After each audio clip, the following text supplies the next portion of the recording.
চারুর ফোনে দীপার ছবি দেখে চমকে গেল সূর্য।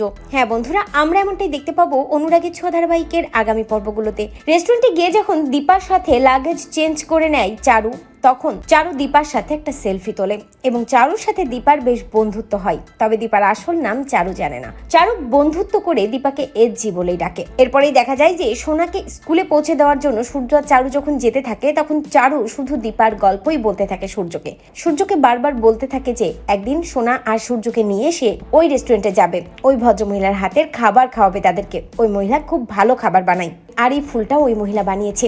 ওনার সাথে আমার বেশ বন্ধুত্ব হয়ে গেছে, তাই আমি এবার তোমাদের দুজনকেই নিয়ে যাব আমার বন্ধুর হাতের খাবার খাওয়ানোর জন্য। বারবার যখন ওই রেস্টুরেন্টের মহিলার গল্প বলতে থাকে চারু, তখন সূর্যর বেশ কৌতূহল হয়। সূর্য মনে মনে ভাবে, তবে কি তুমি দীপা? না, দীপা এখানে কি করে আসবে?